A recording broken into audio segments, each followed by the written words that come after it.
नमस्कार, समसामयिक विषयों पर आपके पसंदीदा कार्यक्रम विशेष में आपका स्वागत है। मैं हूं अभिलाषा पाठक।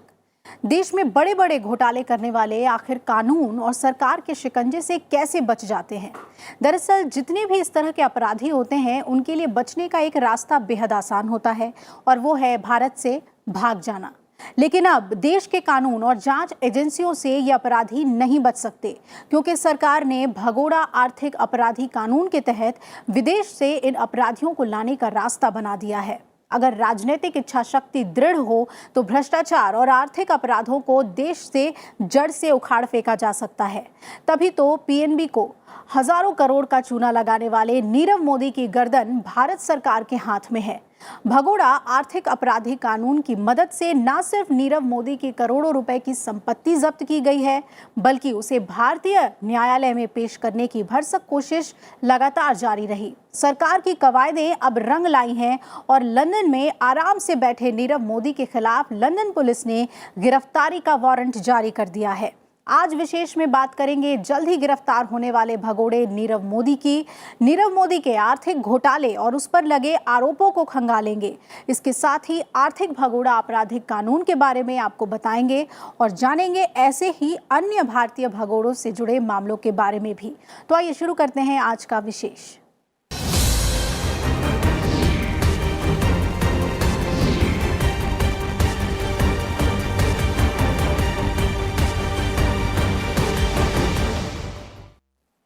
पंजाब नेशनल बैंक धोखाधड़ी मामले का मुख्य आरोपी नीरव मोदी पर शिकंजा कस गया है।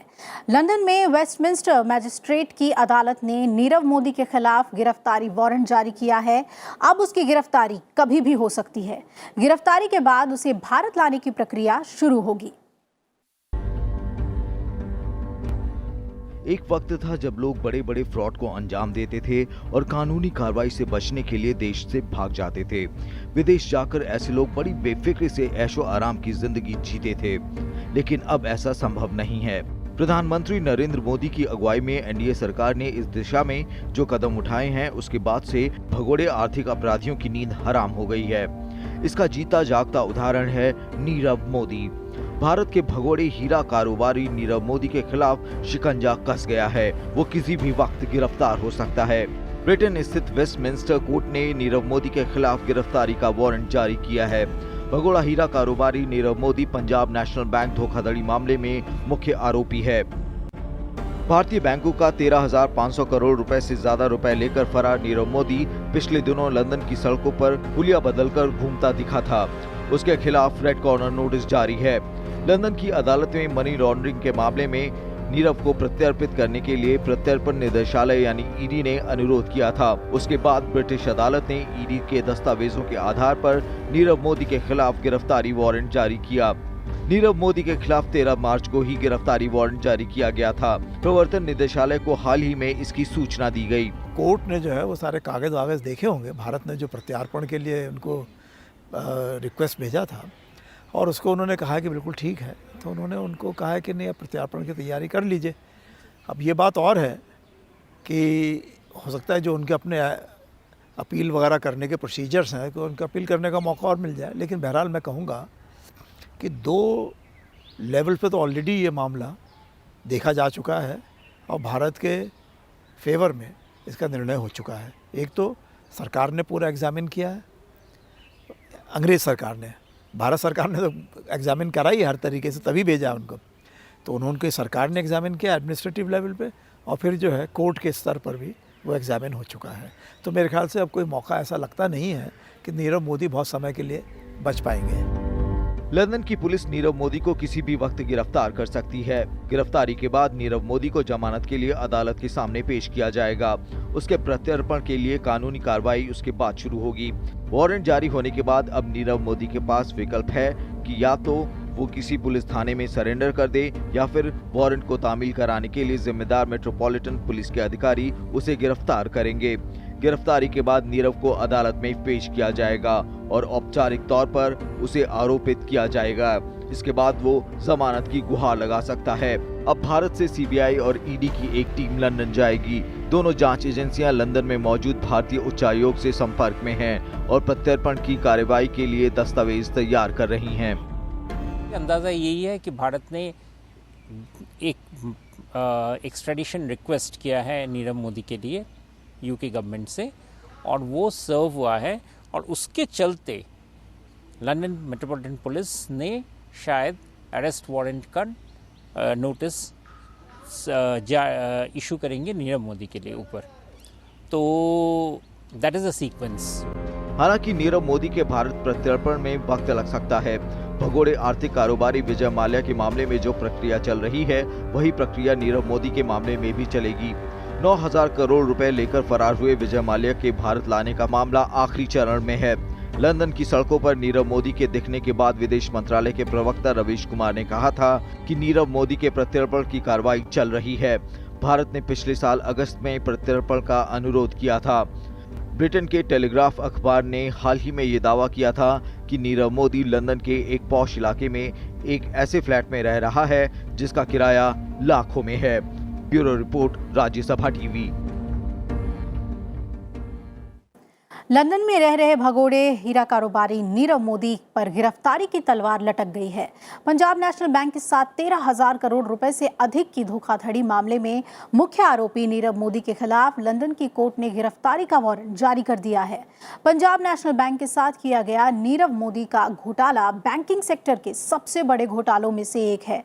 हालांकि इस घोटाले को वो काफी समय से अंजाम दे रहा था, लेकिन घोटाले का पर्दाफाश होते ही वो अपने नजदीकी लोगों के साथ देश से भाग निकला। हालांकि सरकार और प्रवर्तन निदेशालय के कड़े रुख के बाद अब उसकी गिरफ्तारी और भारत वापस लाने की उम्मीद काफी बढ़ गई है। आइए जानते हैं नीरव मोदी के इस घोटाले के बारे में। भगोड़े हीरा कारोबारी नीरव मोदी पर लगातार शिकंजा कसता जा रहा है और अब जल्दी ही उसकी गिरफ्तारी भी होने वाली है। देश के दूसरे सबसे बड़े public sector bank Punjab national bank को 13,000 करोड़ रुपए से ज्यादा का चूना लगाने वाले नीरव मोदी और उसके मामा मेहुल चोकसी की देश और विदेश में तकरीबन 1,873.08 करोड़ रुपए की संपत्ति जब्त की जा चुकी है। प्रवर्तन निदेशालय के मुताबिक इस संपत्ति में अकेले नीरव मोदी और उसके परिवार से जुड़ी 489.75 करोड़ रुपए की संपत्ति ईडी मनी लॉन्ड्रिंग रोकथाम कानून के तहत अपने कब्जे में ले चुका है। यहाँ के जो है बहुत सारा जो है वो बैंकों का पैसा उधार लेकर जो है वो चले गए, किसी को लौटाया नहीं। तो कई सारे बैंक जो है भारत के, उनकी बैंक की प्रणाली जो है हमारी बड़ी कमज़ोर हो गई। दूसरा, उन्होंने जाके वहाँ पे अंग्रेज़ों के यहाँ बचने के लिए वीज़ा लेने के लिए उन्होंने वहाँ पे उनको पैसा अपना सारा वहाँ दे दिया, काफ़ी सारा, और कहा कि साहब मैं तो जो हूँ रईस आदमी हूँ, मुझे आप यहाँ रहने के लिए वीज़ा दीजिए, मैं आपके यहाँ जो भी 1 मिलियन पाउंड या जितना भी मैं यहाँ पे जो है इन्वेस्ट करने वाला हूँ। तो जो हाई इन्वेस्टर की कैटेगरी में चले गए। लेकिन हाई इन्वेस्टर कैटेगरी जो है वो क्रिमिनल्स को नहीं बचाती है। क्रिमिनल तो क्रिमिनल ही रहेगा। तो हमारे यहाँ अगर वो क्रिमिनल उसको माना गया है और इंग्लैंड में उसको क्रिमिनल माना गया है, तो उनको तो जो है जो भी उनको चार्जेस उनके ऊपर लगे हुए हैं, उनको उन्हें अदालत में अपने को निर्दोष साबित करना होगा, वरना सज़ा भुगतनी पड़ेगी, और मेरे ख्याल से लंबी सज़ा होने वाली है। एक वक्त देश के प्रभावशाली और 100 सबसे अमीर लोगों में शुमार हीरा कारोबारी नीरव मोदी ने बैंक के कुछ कर्मचारियों के साथ मिलकर पीएनबी में 13,000 करोड़ रुपए से ज्यादा का घोटाला किया। इस घोटाले की कुल रकम पीएनबी के साल 2016-17 के कुल मुनाफे से 8.5% ज्यादा था। दरअसल नीरव मोदी और उसके सहयोगी अपनी कंपनी के लिए आयात का फर्जी कागज दिखाकर बैंक से लेटर ऑफ अंडरटेकिंग यानी LOU लेते थे। इसके आधार पर उन्हें विदेशों में दूसरे बैंकों से आसान शर्तों पर कर्ज मिल जाता था। इसके बाद उस कर्ज से विदेश में माल खरीदकर भारत भेजते थे। यहाँ पर उन मालों की प्रोसेसिंग होती थी और उन्हें दोबारा विदेशों में भेजा जाता था। जिन कंपनियों को ये माल भेजा जाता था वो दरअसल नीरव मोदी की खुद की फर्जी कंपनियां होती थी। इसके बाद LOU दिखाकर उन कंपनियों को फर्जी पेमेंट्स भी करवा दिया जाता था। इस लेटर के अंतर्गत विदेशों में सामान खरीदने की जरूरी पैसे भरने की जिम्मेदारी बैंक की होती है।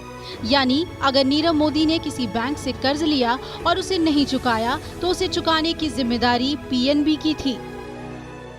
नीरव मोदी पर इल्ज़ाम ये है कि उन्होंने पंजाब नेशनल बैंक के साथ अपने ट्रांजैक्शन में कुछ ऐसे लेटर्स ऑफ क्रेडिट या लेटर्स ऑफ अंडरटेकिंग इशू करवाए थे आप PNB के थ्रू से, जो सही नहीं थे, जो अपने जो मतलब टेक्निकली दे वर इलीगल। और ये इलीगल इसलिए थे क्योंकि जिस पार्टी को ये LOU खोला गया था उसके लिए बैंक को जिस तरह के कागजी कार्रवाई करने चाहिए थे, जिस तरह के कोलैटरल लेने चाहिए थे, जिस तरह के और भी सेफ्टी मेजर्स लेने चाहिए थे, और सबसे ऊपर जहाँ तक जिस अमाउंट तक वो LOU खोल सकते थे उन सबको नज़रअंदाज करके सालों साल ये चलता गया। साल 2011 से चल रहे इस घोटाले में PNB के मुंबई की एक शाखा के कुछ कर्मचारी भी शामिल थे। कर्मचारियों ने नीरव मोदी की कंपनियों को फर्जी LOU जारी किए और ऐसा करते वक्त उन्होंने बैंक मैनेजमेंट को पूरी तरह से अंधेरे में रखा।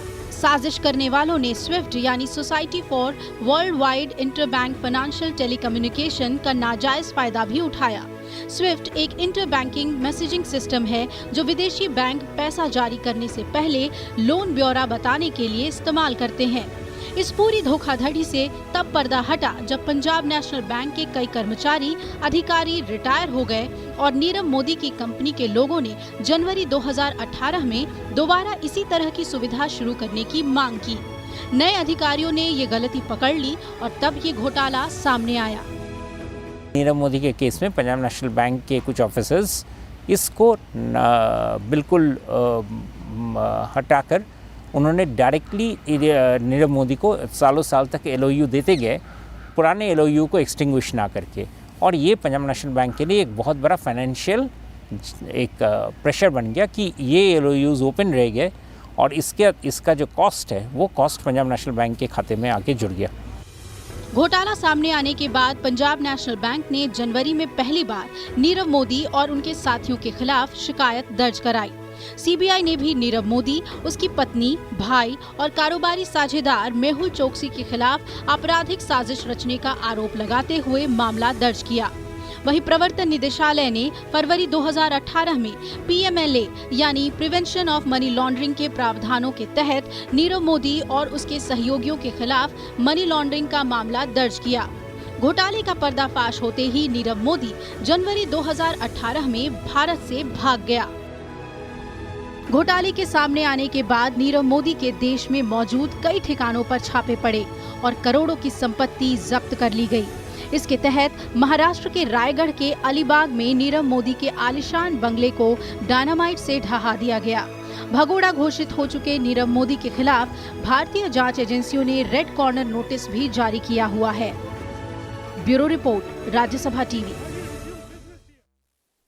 आर्थिक अपराध को अंजाम देकर देश से भाग जाने वाले लोगों के खिलाफ भगोड़ा आर्थिक अपराधी कानून बेहद कारगर हथियार साबित हो रहा है।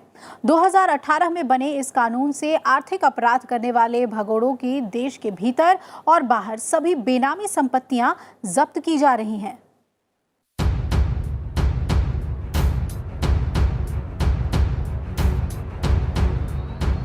बैंकों का बड़े पैमाने पर पैसे गबन कर विदेश उड़न छू होने वालों पर शिकंजा कसने में भगोड़ा आर्थिक अपराधी कानून बेहद कारगर साबित हो रहा है।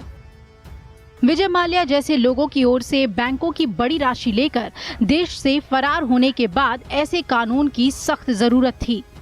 इसी कड़ी में मौजूदा NDA सरकार ने भगोड़ा आर्थिक अपराधी कानून बनाया। इससे जुड़े विधेयक लोकसभा में 19 जुलाई 2018 को पारित हुआ। वहीं राज्यसभा से ये विधेयक 25 जुलाई 2018 को पारित हुआ। इस कानून का मकसद भगोड़े आर्थिक अपराधियों को देश की कानूनी प्रक्रिया से बचने से रोकने, उनकी संपत्ति जब्त करने और उन्हें सजा देना है। सरकार ने इस कानून को बनाकर भगोड़े आर्थिक अपराधियों को सख्त संदेश दे दिया। सरकार ने ये साफ कर दिया कि कोई भी शख्स अब आर्थिक धोखाधड़ी कर देश से भागने के बावजूद बच नहीं सकता। इस कानून से ये सुनिश्चित किया जा सका कि आर्थिक अपराध करने वाले भगोड़ों की देश के अंदर और बाहर सभी बेनामी संपत्तियां जब्त की जाएंगी। भगोड़ा आर्थिक अपराधी कानून की बात करें तो इसके जरिए धोखाधड़ी कर देश से भाग जाने वालों के खिलाफ आपराधिक कार्रवाई करने में मदद मिली है। ये कानून विदेश में छिपकर भारत की कानूनी प्रक्रिया से बचने वाले भगोड़े आर्थिक अपराधियों पर शिकंजा कसता है। भगोड़ा आर्थिक अपराध में उन अपराधों को शामिल किया गया है जिसमें कानूनी कार्रवाई और गिरफ्तारी से बचने के लिए आरोपी विदेश भाग जाते हैं। इसके दायरे में 100 करोड़ से ऊपर के धोखाधड़ी के मामले आते हैं। भगोड़ों की संपत्ति बिना अदालती कार्रवाई के जब्त करने का प्रावधान किया गया। ऐसे आरोपियों को अगर अपनी संपत्ति बचानी है तो भारत में अदालत के सामने पेश होना होगा। ऐसे आरोपियों को नोटिस जारी होने के बाद 6 हफ्ते तक देश लौटने की मोहलत दी गई है। कोर्ट से भगोड़ा घोषित किए जाने के बाद ऐसे आरोपियों की पूरी संपत्ति जब्त कर नीलाम की जाएगी। जब तक मामले का फैसला नहीं हो जाता, आरोपी इसे चुनौती नहीं दे सकता। इसके प्रावधान नए के साथ पुराने अपराधियों पर भी लागू होते हैं। नीरव मोदी, इनफैक्ट जब नीरव मोदी का पंजाब नेशनल बैंक वाला जो केस हुआ था उसके बाद ही भारत में फ्यूजिटिव इकोनॉमिक ऑफेंडर्स बिल को पार्लियामेंट में पेश किया गया था और उसके बाद वो एक्ट बन के आ गया है। और उस एक्ट में क्लियरली कहा जाता है कि किसी आदमी ने किसी भी इकोनॉमिक ऑफेंस में के लिए भारत के किसी लॉ इन्फोर्समेंट एजेंसी के सामने उनको खड़ा होना हो या उनको बुलाया गया, उनको सुपुर्द किया गया है, उस आदमी अगर उस एजेंसी के उस डायरेक्शन के होने के बावजूद अगर वो बाहर निकल जाते हैं, देश के बाहर चले जाते हैं, तो भारत का एक राइट बनता है, एक लीगल राइट है under the fugitive economic offenders act कि उस देश को खबर करे, उनको अपने इंफॉर्मेशन शेयर करे और आग्रह करे, और आग्रह नहीं, इस लॉ के अंदर उनको से डिमांड करे कि उस आदमी को भारत को में भेज दिया जाए, वापस भेज दिया जाए टू फेस द कोर्ट्स। भगोड़ा आर्थिक अपराधी कानून के तहत विजय माल्या पहला अपराधी है जिसे भगोड़ा घोषित किया गया था। कारोबारी विजय माल्या भारतीय बैंकों का 9,000 करोड़ रुपए लेकर मार्च 2016 में देश से भाग गया था। पिछले साल दिसंबर में सरकार ने संसद में जानकारी दी थी कि भगोड़ा आर्थिक अपराधी कानून के तहत 14,461 करोड़ रुपए की संपत्तियों की कुर्की या जब्ती की कार्रवाई की गई है। ये 7 लोगों के खिलाफ कार्रवाई से जुड़े मामले हैं। उसी वक्त वित्त राज्य मंत्री शिव प्रताप शुक्ला ने जानकारी दी थी कि पिछले 5 साल में आर्थिक अपराध मामलों से जुड़े 27 आर्थिक अपराधी देश छोड़कर भागे हैं और इन सब के खिलाफ कार्रवाई की जा रही है। Bureau report, Rajya Sabha TV. Bharat में कॉरपोरेट जगत ने पिछले काफी समय से चले आ रहे लचीले कानून का फायदा उठाया और पैसा लेकर फरार हो गए। आर्थिक घोटाले में लिप्त ये आरोपी न केवल देश छोड़कर भागे बल्कि विदेशों में राजनीतिक शरण लेने की कोशिश भी करते रहे। हालांकि नरेंद्र मोदी सरकार ने सत्ता में आने के बाद से ही भ्रष्टाचार के खिलाफ जीरो टॉलरेंस की नीति अपनाई और इन भगोड़े अपराधियों को पकड़ने के लिए कई कदम उठाए। इसके तहत कानून को सख्त और प्रभावी किया गया और इन भगोड़े अपराधियों पर शिकंजा कसा गया। एक समय में भारतीय उद्योगपतियों के पहले पंक्ति में शुमार और अपने लोगों के बीच किंग ऑफ गुड टाइम्स के नाम से मशहूर कारोबारी विजय माल्या ने अपने व्यवहार और कद का रसूख दिखाकर भारतीय बैंकों से 9,000 करोड़ रुपए से ज्यादा पैसा लेकर भारत से भाग गया।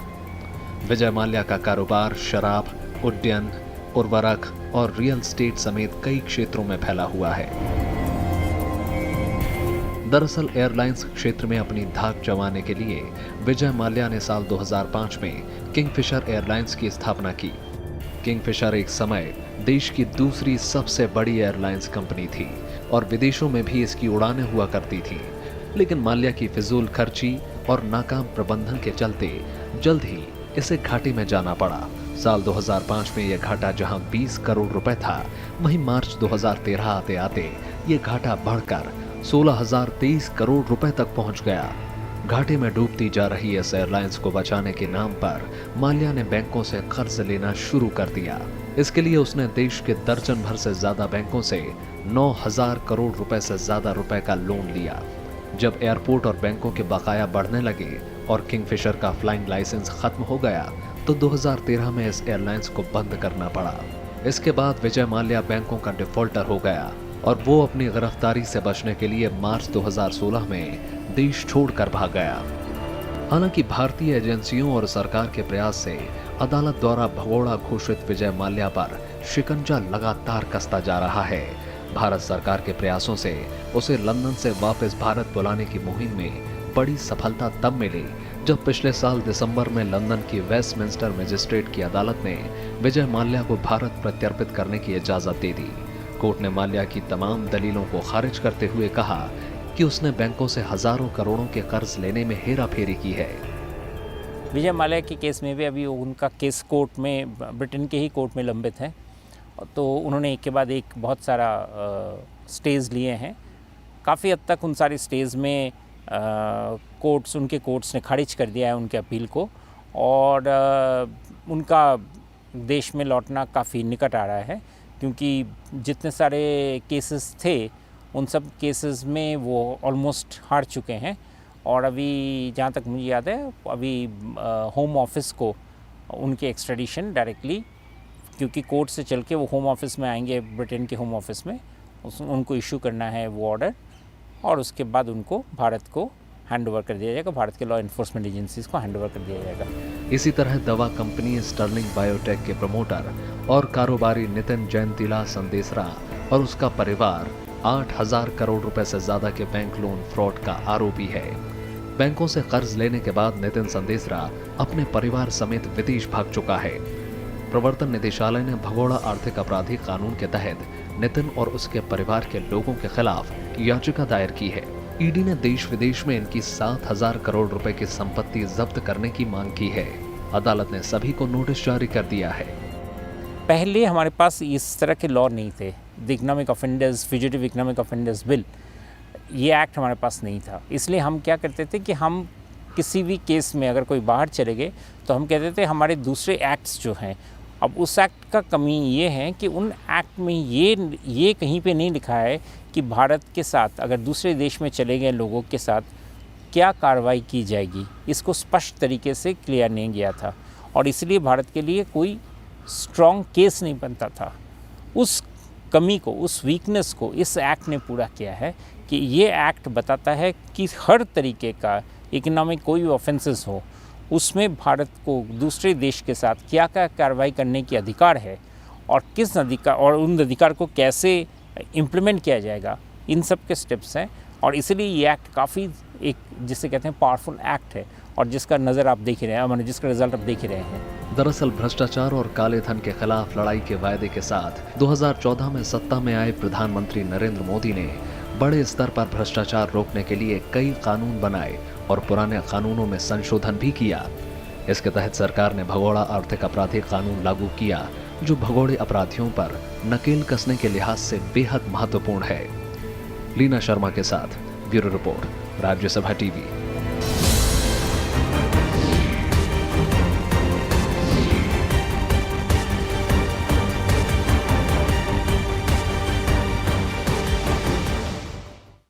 तो इसी के साथ विशेष में मेरे साथ इतना ही, लेकिन विशेष के इस अंक को देखने के लिए आप राज्यसभा टीवी के YouTube चैनल पर भी जा सकते हैं। हमारी पूरी टीम को दीजिए इजाज़त। नमस्कार।